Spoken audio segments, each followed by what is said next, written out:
저희가 기뻐서 하였거니와라는 그런 제목으로 함께 말씀 나누기를 원합니다. 사도 바울이 지금 전도의 여정에 있어서 로마를 거쳐서 서바나, 지금으로 말하면 스페인 지역으로 그 서쪽 땅끝에 있었던 그 지역을 의미한다고 해요. 그래서 그 서바나로 가서 전도하려고 했던 것이 오래전부터 세웠던 계획이고 가고자 했던 마음이었어요. 여러 번 그 새로운 이방인 전도 대상들을 찾는 바울은 다음 선교 지역을 위해서 로마에 갈 계획이었어요. 로마에 갈 계획이 여러 번 있었다고 밝혀요. 오늘 본문에. 그렇게 그가 가고자 했던 마음이 있었으나 갈 수 없었던 이유가 있어요. 그것은 지금까지 전도했던 그런 지역의 개척 전도와 그들을 양육하는 일이 완료되지 않았기 때문이에요. 그런 이유가 한 가지 있었고, 더 중요한 것은 그의 그 선교 원칙과 정책상 아직 해야 할 일이 많이 남았기 때문에 그런 이유가 있었어요. 그렇지만 바울이 많은 일들로서라는 그런 뜻을 지닌 그 여러 번 가고자 하였으나 그 여러 번의 의미는 뭐냐면은 뛰어들어 회방하다라는 의미가 있어요. 내가 가고자 할 때마다 어떤 일이 뛰어들어서 회방이 되는 것이에요. 그래서 그 길이 막혀서 바울이 그 전도 여정에 있어서 외부적이고 유형적인 그런 방해가 여러 차례 지속되었음을 우리가 본문의 그 내용을 통해서 알 수가 있어요. 이 열정의 사도 바울은 이방인의 전도를 위해서 부름받은 나의 택한 그릇이라고 하나님께서 사도 바울을 그렇게 불렀어요. 이방인의 전도를 위해서 나의 택한 그릇이라고. 그래서 그 사도 바울에게 하나님께서 주셨던 그런 열정과 하나님께서 그렇게 주셨던 그런 사명이라는 것은 뭐냐면은 내가 이 일을 하다가 죽어도 괜찮다는 것이 사명이에요. 그런데 예수 그리스도의 십자가의 대속의 은혜로 사도 바울도 그 생명을 부여받았고 우리도 그 생명을 예수님의 생명을 부여받았어요. 사도 바울도 그 사명을 부여받았고 예수 그리스도의 생명을 부여받은 우리들에게도 다 각자에게 하나님께서 주신 사명이 있어요. 그런데 사도 바울은 하나님께서 본인에게 주신 그 사명을 감당하기에 최선을 다해. 사명이 뭐라고요? 내가 이 일을 하다가 죽어도 괜찮다. 그게 사명이에요. 사명. 23절에 보면은 23절의 말씀을 보면은 이제는 이 지방에 일할 곳이 없고 또 여러 해 전부터 언제든지 서바나로 갈 때에 너희에게 가기를 바라고 있었다. 그러니까 서바나로 전도 여행을 갈 때에 로마를 가고자 하는 계획이 있었어요. 마음이 있었어요. 사도 바울에게는. 그때 당시에 로마는 당시의 세계의 중심지였어요. 그래서 그 무역을 하는 사람이나 웬만한 사람들은 다 인본주의적으로 로마를 한번 가보고 싶은 꿈이 있던 그런 시대였어요. 그래서 당시 사람들이 가졌던 로마에 대한 그런 관심사가 굉장히 컸는데 사도 바울은 당시에 사람들이 가졌던 로마에 대한 그런 관심사가 아니었어요. 오직 하나였어요. 영혼 구원을 위한. 로마 교회에 그 하나님 나라가 기반이 잡히는 것을 원하는 딱 목적이 그 하나였어요. 그래서 로마를 선교의 전진 기지로 확보하고 로마에서 서쪽 끝 서바나, 지금으로 스페인이라고 했어요. 즉 땅끝까지 이르러서 그리스도의 복음을 증거하는 그 사역자의 삶을 살기를 자천했던 것이에요. 사도 바울이. 그런데 여러분, 제가 금방 말씀드렸지만 사도 바울에만 예수 그리스도의 생명이 주어졌나요? 우리에게 예수 그리스도의 생명이 주어졌어요. 사도 바울도 다메섹 도상에서 주를 만났고, 우리도 하나님께서 우리에게 허락하신 그런 말씀을 통한 주님과의 만남, 기도를 통해서 주님과의 만남, 삶을 통한 주님과의 만남이 우리들에게도 수없이 많이 있었어요.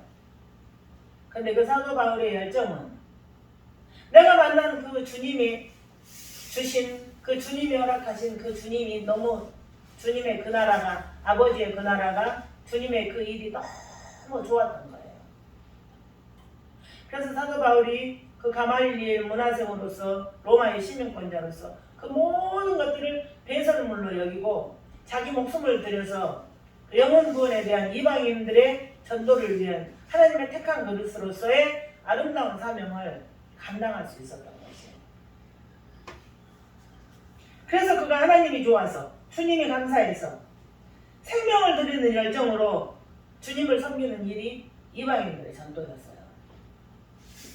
그러니까 우리가 왜 성경을 공부해야 되고, 왜 우리가 설교를 들어야 하고, 왜 우리가 기도를 해야 되고, 왜 우리가 그리스도 안에 있는 한 지체들과의 교제가 필요한가는 100번을 말해도 부족함이 없는 이야기예요. 왜 우리가 성경을 통해서 하나님을 만나야 되는가? 우리가 왜 말씀을 통해서 그 하나님을 알아가야 되는가? 그러니까 그 복음을 들을 때에, 그 복음을 들을 때에 우리가 그 하나님에 대해서 알 수가 있는 것이에요. 성경을 볼 때에 이 하나님의 역사를 우리가 알 수 있는 것이에요. 그래서 매주마다 수요예배 드려야 되고, 금요예배 드려야 되고, 주일예배 드려야 되고, 개인적으로 성경 공부해야 되고, 개인적으로 기도해야 되고, 개인적으로 주일을 해야 되는 이유가, 믿음은 들음에서 나게 돼요. 그 들음의 내용이 그리스도의 말씀이에요. 말씀. 그래서 그 사도 바울의 열정에 그 이방인 성경에 대한 그런 사명 감당하는 것을 우리가 볼 때에, 왜 똑같이 생명을 받았는데, 똑같이 구원을 받았는데, 똑같이 주를 만났는데 사도 바울에게만 이런 열정이 있고 우리는 그 열정이 없는 거야. 그래서 우리가 저기 그 21일 다니엘 기도하는데 기도 카드가 우리 교회에 도착했어요. 내가 거기 기도의 1번 제목이 그거였어요. 하나님, 교회 성장을 위한 전도가 아니라 한 영혼 한 영혼을 내 대한 뜨거운 사랑 때문에 전도할 수 있는 그런 열정이 내 안에 불붙게 하여 주시옵소서. 주의 나라에는 주의 나라에 합당한 영적인 질서가 있어요. 우리 사람이 생각하는 형편대로, 성향대로, 배워지는 대로가 아니에요. 하나님이 우리에게 허락하신 말씀대로의 영적인 원리가 있는데, 그 안에 들어가는 자마다 하나님이 주신 열정, 하나님 주신 사랑, 하나님 주시는 그런 누림들이 늘 확대되는 것이죠.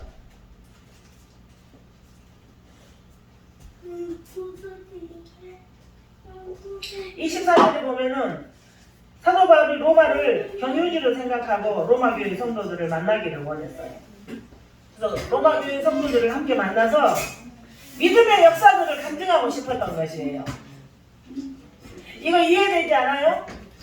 아, 근데 하나님이 이런 일들을 하셔가지고 거기서 내가 우리 주님 앞에 주님의 인도함을 받아서 주님 앞에 쓰임받게 되었노라고 하나님 우리에게 허락하신 하나님의 역사를 간증하고 싶었어요. 그리고 우리가 서로 주의 사명을 감당하는 데 있어서 어려움이 있을 수도 있고 힘듦이 있을 수도 있는 그런 일들에 대해서 서로가 위로해주고 서로가 위로받고 그런 게 한번 해보고 싶었어요. 신령한 은사를 주기를 원해서 내가 로마 교회에 들리고 싶었다. 사도 바울이 그랬는데 그 신령한 은사는 제가 매번 방송에서 말씀드리지만 그리스도의 복음 이야기예요. 네, 참 감사하죠.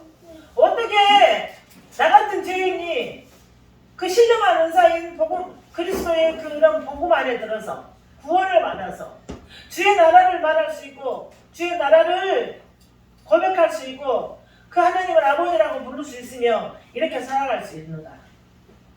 이게 신령한 은사예요. 이런 건들, 이런 것들. 로마 교인들과 그리스도 안에서 한 지체된 동료 의식을 통해서 또 영적으로, 정신적으로 교제를 하면서 서로 이렇게 만족감을 주고 그러고 싶었던 것이에요. 근데 그 마음은 사도 바울이나 지금 이 시대의 우리나 이 마음은 같아요. 어떤 한 지체가 어려움에 처했을 때 마음 아픈데 어떻게 해서 힘이 될까? 어떻게 해서 이 일을 해나갈까? 이런 마음들은 다 같은 마음들이에요. 그리고 또 여기 오늘 우리가 24절에 말씀을 보면은 이는 지나가는 길에 너희를 보고 먼저 너희와 사귐으로 얼마간 기쁨을 가진 후에 너희가 그리로 보내주기를 바랍니다. 그러니까 로마 교회가 사도 바울을 파송해 주기를 바란다는 이야기예요. 파송. 그래서 우리나라에 그 기독교가 처음에 들어올 때, 선교사들이 들어올 때도 정말로 이 미개국인 우리나라를 그때 당시에 다 그 본국에서의 파송이 있었어요. 영국에서, 미국에서. 파송을 해서 그들이 생명의 위협을 느끼고 그들이 온 인생을 바쳐서 이 조선이라는 작은 나라에 와서 예수 그리스도를 복음을 전할 때 얼마나 많은 어려움이 있었어요. 그렇지만 그 파송 선교사들은 파송된 교회들의 물질 후원과 그곳에서 생활할 수 있는 모든 재반적인 뒷받침과 또 얼마나 파송 선교사를 우리가 선교사를 보내놓고 나면 다 기도하잖아. 얼마나 많은 기도가 있었겠어요. 그래서 이 파송 선교를 내가 너희들이 나를 파송해 주기를 원한다. 그 바람이 사도 바울에게 있었던 것이죠. 이렇게 로마 교인들에게서 선교 후원처가 되어주기를 희망하는 것은 자신이 이방인을 위한 사도로 부름받았다는 그 사명 때문이었어요. 그래서 그들이 사도적 사명과 비전을 깨닫고 그 파송에 동참해 주기를 바란 것. 여러분, 동참이 굉장히 중요해요. 동참이. 교회가 단독으로 독단적으로 교회라는 이름으로 할 수 없는 일들이 참 많아요. 그런데 교회에서 교회의 지체들이 한 분 한 분 동참해 줌으로 인해서 교회가 독단으로 할 수 없는 일들을 동참할 때 큰 일을 해낼 수 있는 그 저력이 거기에 있는 것이에요. 그럼 여러분, 그 동참이라는 것에 대해서 잠깐 이야기를 해볼게요. 그 우리 지방에서 라이베리아에 어떤 선교사님 한 분 가서 계세요.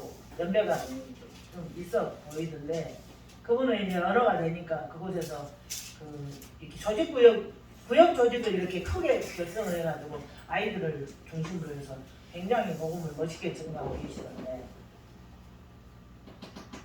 그분이 라이베리아에 대한민국 국적을 가진 자로서 선교를 하러 가셨을 때 대한민국에서 아무도 동참하는 사람이 없었다. 그럼 어떻게 하겠어요? 굶어 죽어요.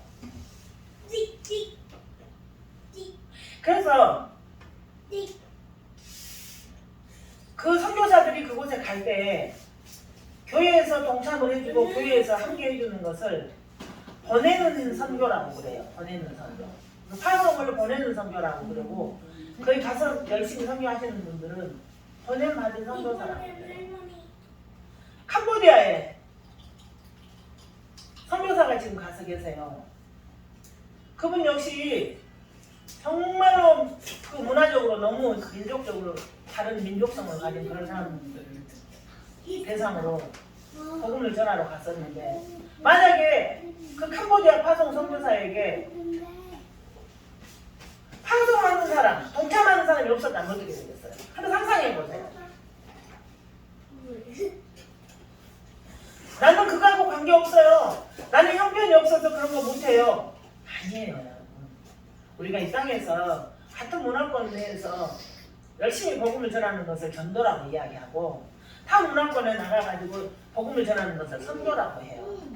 그러면 우리 같은 문화권에서 있는 그런 전도도 안 해. 그리고 타 문화권에 가서 선교하는 그 선교사님들에게 선교 후원금을 하는 그런 데도 동참을 하지 않아. 그것은 전혀 하나나라 백성으로서의 취지에 맞지 않아요. 내가 단돈 10,000원이라도 한 달에 돈 10,000원이라도 20,000원이라도 그 선교지에 선교헌금을 보낼 수 있다는 것은 우리가 파송 선교를 하는 거예요. 보내는 선교. 그래서 저는 이 부분이 굉장히 중요하다고 생각하는 일이에요. 그래서 제가 이 말씀을 늘 여러분에게 드리는 것이에요. 그래서 그들이 그 로마 교회가 사도적인 그런 사명과 사도적인 그런 그 비전을 깨닫고 동참해 줬으면 하는 바람에서 이렇게 사도가 로마 교회를 향해서 간절하게 편지를 하는 것이에요. 동참해 주길 바란다. 너희가 기뻐서 좀 하는 그런 일들 기뻐서 좀 동참해 주길 바란다. 그 이야기를 하는 거예요. 어떤 목사님이 그렇게 말씀하시더라고요. 이 부분을 설교하시면서 이 선교를 하기 위해서 얼마씩만 후원해 주십시오. 얼마씩만 후원해 주십시오. 그 말을 해야 될 때가 있다는 것이에요. 근데 이게 말이 되냐는 것이에요. 내가 예수 그리스도의 생명을 받았으면 당연히 동참하는 일에는 모두가 하나가 돼야 된다고 생각하는데 얼마만 후원해 주십시오. 얼마만 후원해 주십시오. 그래야 되는 그런 현실이 참 맞지 않는 거라고 말씀을 하셔서 저도 같은 마음을 가졌어요.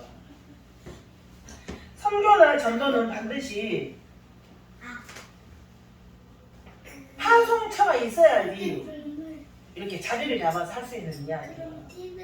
여러분이 지금 이 순간 구원받아가지고 하나님의 생명의 말씀을 들을 수 있는 것도 이방 선교의 사도로 부름받은 그 사도 바울의 생명이 그 줄기를 우리가 은혜를 그 희생을 그 대가로 우리가 지금 이 자리에 있을 수도 있어요, 여러분. 그래서 그 이웃에서 우리가 누구를 만나든지 간에 전도의 목적 때문에 반드시 우리가 그 사명 감당하게 해야 되는 것이기 때문에 그들과의 아름다운 그런 교제를 해야 되는 것. 그런 것이 포커스가 영혼 구원에, 포커스가 전도에, 포커스가 선교에 늘 우리가 맞춰주려면 말씀을 알아야 되고 우리 믿음의 선진들이 나를 구원하기 위한 어떤 그 희생적 디딤돌이 되는가에 대해서도 한번 생각해 볼 수 있는 그런 기회가 됐으면 좋겠습니다.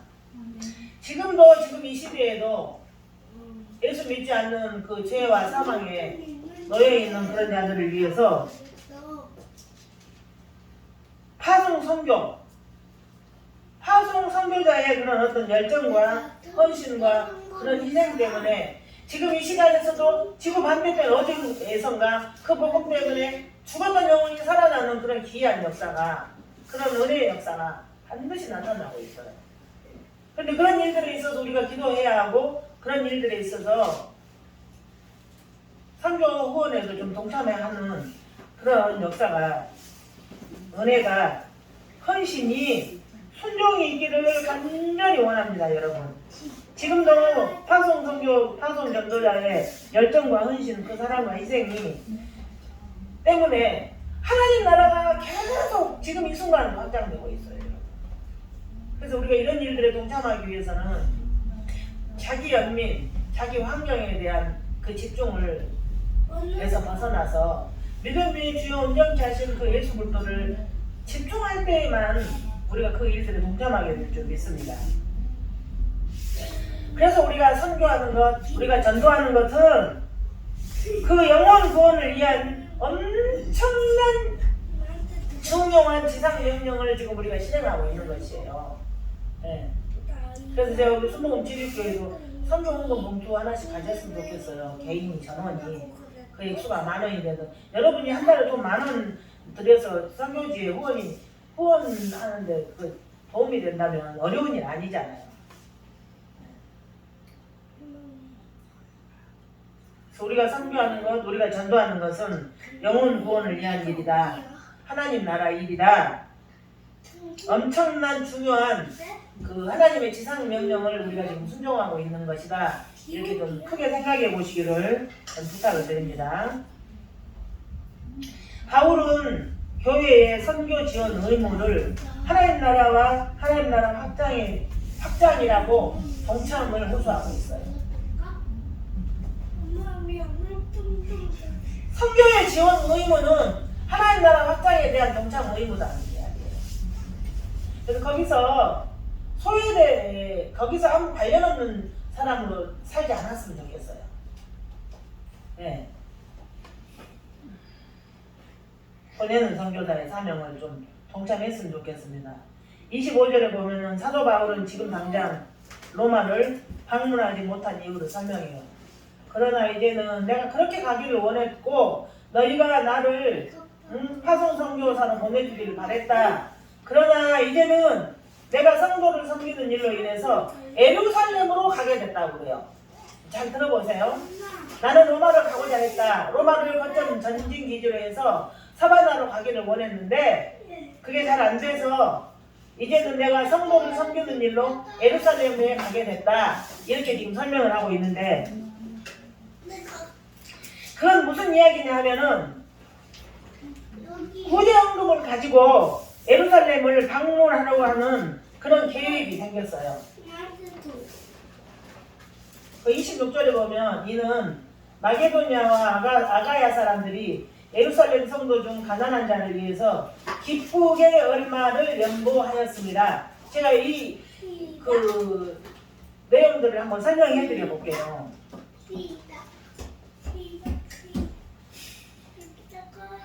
마게도냐와 아가야 사람들이 예루살렘의 어려운 성도들한테 주기 위해서 기쁘게 헌금을 했대요, 여러분. 기쁘게 헌금을 해서 예루살렘을 방문하려고 하는데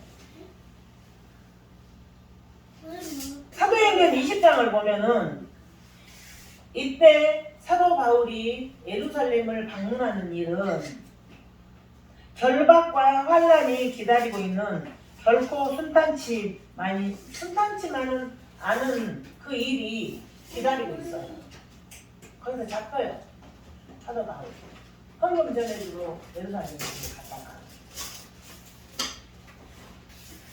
그럼에도 불구하고 그가 그 원대한 스페인 선교 계획을 잠시 접어두고 예루살렘 방문길을 선택한 것은 성령님의 이끄심 사명 때문이었어요. 제가 사명이 뭐라고 했어요? 이 일을 하다가 내가 죽어도 좋은 일을 사명이에요. 성령의 이끄심이었고 사명이었고 중요한 과제를 해결하기 위함이었다고 갈라디아서 2장 7절에서부터 9절의 말씀에 이 연관된 설명이 있어요.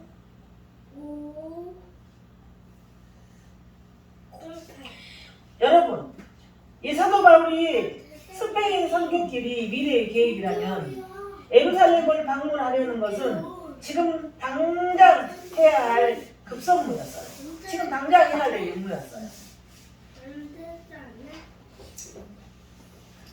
그래서 여기에 섬기는 일이라는 것은 섬기는 일이란 25절에 보면은 그러나 이제는 내가 성도를 섬기는 일로 예루살렘에 가노니 이 성도를 섬기는 일이라는 것이 어떤 일이냐면 우리 성경에 번역된 섬기는 일이라는 것은 원어적인 의미를 보면은 생활의 필요를 공급하는 역할. 이게 생활의 필요를 공급하는 그 일을 섬기는 일로 지금 번역이 되어 있어요. 우리 성경에. 바울은 복음 전파 사역과 섬기는 일 두 가지를 다 중요하게 여겼어요. 그래서 이 예루살렘 교회에 어려워진 사람들한테 마게도냐와 아가야 사람들이 기쁘고 즐거운 마음으로 준 그런 헌금을 가지고 갈 때 복음과 섬기는 일 두 가지를 다 가지고 지금 갔다는 그런 이야기예요. 이런 봉사의 직무는 성도들이 부족한 것을 채우는 것도 있지만 이것이 하나님이 행하신 그 하나님의 영광의 일이기도 했어요. 그래서 제가 이걸 보면서 그런 생각을 한 것이에요. 어쩌면 우리는 우리 먹고 사는 일에만 이렇게 집중되어서 살까? 어쩌면 우리는 이렇게 부족해서 작은 문제 하나만 생기면 그 일에 쑥 들어가서 하나님의 영광과 주의 사명에 대해서 잊어버릴까? 이렇게 연약할 수가 있을까? 어쩌면 제가 그런 생각을 하게 됐어요. 여러분, 하나님은 예수 그리스도의 그 십자가의 그 대속의 은혜로 예수 그리스도의 생명을 우리에게 주셨을 때는 그 자녀의 신분에 합당한 믿음을 요구해요. 합당한 믿음. 너 믿음 어디 있어? 그래서 그 믿음은 무엇로 보여줄 수 있어요? 순종으로 보여줄 수 있는 것이에요.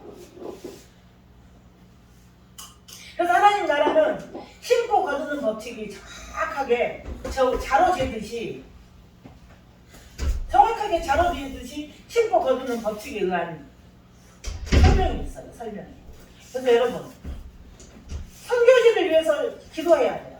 영혼구원을 위해서 생명 바쳐 일하는 그런 사명자들을 위해서도 우리가 기도해야 되고, 할 수 있다면 우리가 물질로서도 섬길 수 있는 그런 일들을 하는 것이 믿음의 행위 중에서 가장 굉장히 중요한 부분이에요. 그게 결국은 그게 관심이라는 것이죠. 내가 구원받았다. 내가 예수 그리스도의 생명을 가졌다. 그리고 구원받지 못한 자를 위한 마음에 상관을 해석함이 있어야 그 마음이 반드시 안타까운 마음이 있어야 될 수 있습니다. 26절을 보면은 예루살렘으로 가는 이유가 마게도냐와 아가야 사람들이 예루살렘 성도 중 가난한 자들을 위하여 기쁘게 얼마를 연보하였습니다. 기쁘게. 제가 여기서 그 생각을 했어요. 우리가 하나님 앞에 헌금 드리고 11조헌금 드리고 이번에 무슨 뭐 이런 교회 이런 저런 일 때문에 또 이렇게 예물을 드려야 되는 이야기는 굉장한 손해예요. 내 삶에 있어서 내가 그만큼 희생을 해야 되는 것이에요. 내가 개인적으로 해야 되지 못하고 교회에다가 드려야 되는 굉장한 희생적인 이야기예요. 그런데 이게 참 재밌는 게 뭐냐면은 우리가 하나님 앞에서 순종하고 헌신이 되면은 그 순종하고 헌신하고 그 어려운 일에 만배의 기쁨이 우리 안에 영혼 가운데 있는 것이에요. 하나님이 주시는 만배의 기쁨이 우리 영혼 가운데 있기 때문에 우리가 그 일을 또 하고 그 일을 또 하고 그 일을 또 하고 그 일에 순종할 수 있는 교회가 유지될 수 있는 하나님 나라가 안정될 수 있는 그런 일들이 딱 그것 때문이에요. 그러니까 이 마게도냐와 아가야 이 성도들이 기쁨으로 헌금을 했대요. 기쁨으로. 이 기쁨 하나님 주신 기쁨이에요.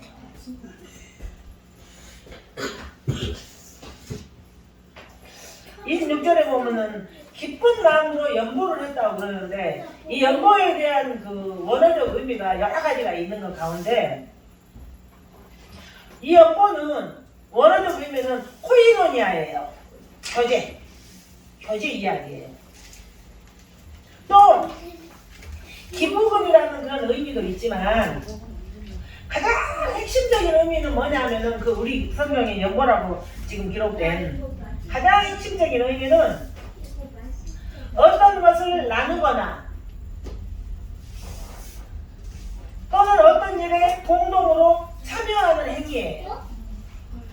그러니까 우리가 여러분 연보 그러면 돈 나 없어 이렇게 연결해버리면 아무것도 우리가 할 수가 없어요. 그런데 원어적 의미로 보면은 연보라는 것은 어떤 것을 나누거나 어떤 것 중에 나눌 수 있는 따뜻한 마음, 어떤 것 중에서 나눌 수 있는 격려하는 말, 어떤 것 중에 나눌 수 있는 상대방을 지지해주는 어마어마하게 많아요. 근데 우리가 내 삶에 내 고난에 쑥 들어가 버리면 그런 생각 하나도 할 수가 없어요.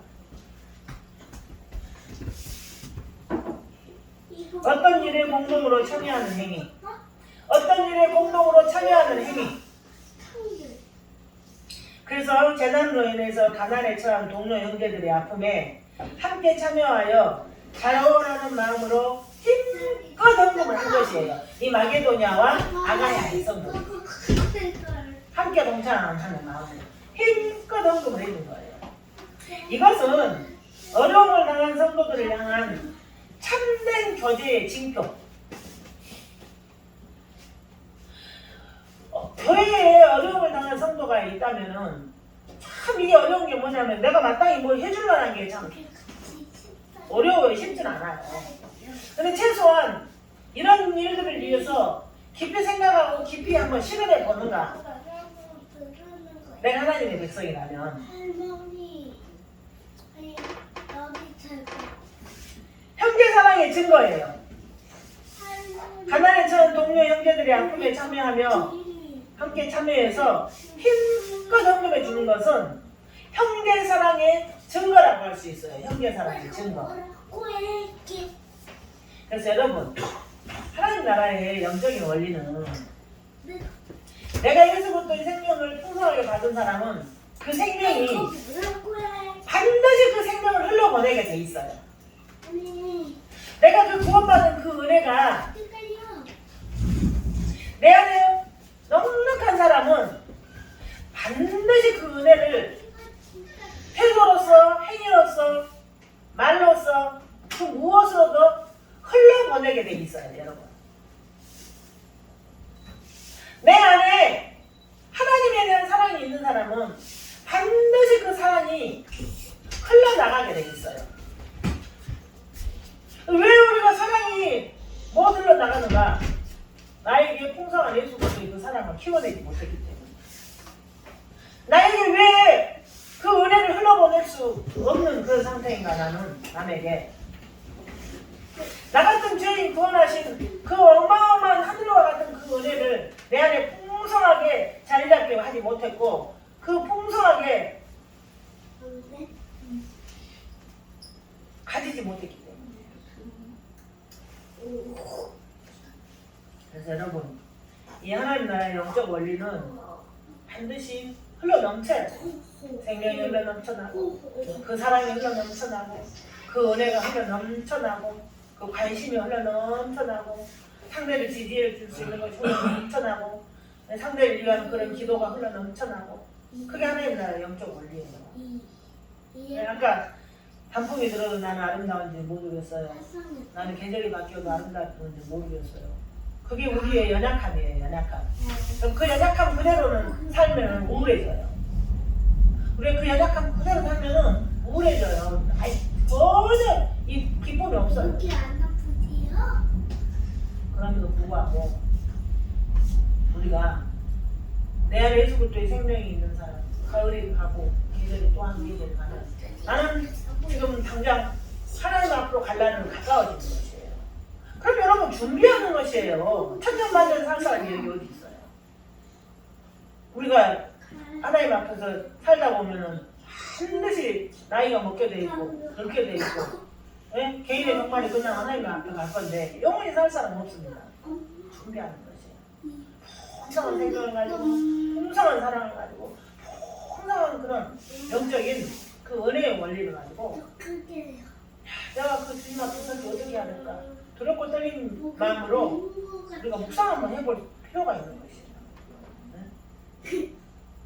제가 지난번에 그 동영상 태풍 그 인남로 때 포항 그 지하 주차장에서 중학교 2학년 학생이 엄마랑 같이 차 빼러 갔다가 분명히 들어갈 때는 물이 없었다는데 순간 물이 차가지고 이제 이렇게 죽게 됐는데 그 엄마랑 중학교 2학년짜리 아들이랑 예수 잘 믿는 사람이 인사가 엄마 천국에서 만나요.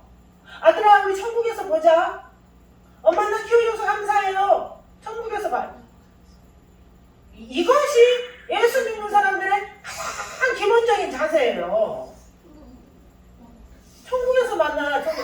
그 말을 딱 듣는 순간 막 온 몸에서 전율이 일어났어요. 와 과연 나라면 그럴 수 있을까? 여보 우리 천국에서 만나요. 네? 우리 천국에서 봐요. 나라면 그럴 수 있었을까? 그래서 그걸 또 하나 배우게 되는 것이에요. 우리의 신앙생활은 말씀을 들음으로 해서 믿음이 생기고 이 지혜 지체들과의 그런 교제를 통해서 배워가는 것이에요. 맞다. 그렇다. 어떤 마지막 위기의 순간에 안녕 우리 천국에서 만나. 그럼 해준다면 얼마나 멋있을까. 제가 그날 그 생각이 들으니까 막 엄청난 희망이 생겨요. 그래서 그분이 나 천국까지 이제 그러면서 어디 매달려 있었는데 자기는 한 뭐 2-3시간 있었는 걸로 생각했는데 13시간을 그렇게 버텼대요. 왜요? 주님과 함께 주님과 함께 주님과 함께 우리의 연약함 가지고는 못 산다니까요. 우리 연약함 가지고는 안 돼요. 하나님 우리에게 부어주신 믿음 가지고 가는 거. 잘 오늘 정리하시기 바랍니다. 그 27절에 보면 이방인 교회는 예루살렘 교회를 향해서 빚진 자들이라고 해요. 빚진 자들. 왜 빚진 자들이냐? 이 빚진 자들이 이를 반드시 갚아야 될 책임과 의무가 있는 사람들이라는 의미다. 왜냐하면 이방인 교회는 예루살렘 교회로부터 신령한 것을 나눠 가졌기 때문이다. 아까 제가 신령한 것이 뭐라고 그랬어요? 신령한 것은 예수 그리스도의 복음과 그 안에서 주어지는 모든 영적 축복을 지칭한다. 이방인 교회는 예루살렘 교회로부터 신령한 것을 나눠 가졌기 때문이다. 이 신령한 것은 예수 그리스도의 복음과 그 안에 감춰져 있는 모든 영적 축복을 말한다. 근데 제가 이렇게 맨날 힘들어서 손 높여 이야기하는 건 신령한 복을 우리가 가진 사람들로서의 그런 삶을 살아내야 된다는 걸 맨날 강조하는 것이에요. 그래서 사도 바울의 표현에는 이제 이 사실을 사도 바울은 어떻게 표현했냐면 로마서 아까 우리가 지난번에 공부했던 것처럼 돌감람나무였던 이방인들이 참 감람나무의 접붙임이 되어서 참 감람나무의 뿌리의 진액을 함께 받은 자가 되었기 때문이다. 우리 이야기 아니에요. 우리 이야기. 네? 우리가 이방인이었잖아요. 우리가 돌감람나무였잖아요. 그런데 이 돌감람나무를 참 감람나무에다 뿌리를 접붙임을 해가지고 이 돌감람나무의 이방인이 참 감람나무 예수 그리스도로 인해서 진액을 공급받아서 살게 되는 엄청난 이 은혜에 지금 우리가 그런 자리에 있다는 이야기예요. 그래서 왜 전도해야 되는가? 왜 섬겨야 하는가? 왜 사랑해야 되는가? 왜 순종해야 되는가? 왜 우리가 이런 일들에 집중하면서 살아야 되는가? 이거예요, 이거. 구원의 은혜 때문에. 참 감람나무의 진액을 그 예수 그리스도라는 그 참 감람나무로부터 그 진액을 함께 이렇게 받아서 누리고 있다는 것은 어마어마한 이건 복이에요. 이걸 어떻게 말로 표현할까요? 표현력이 부족해서 다 표현 못해서 정말 안타까워요. 다 표현 못해서 안타까워요. 우리 구원이야.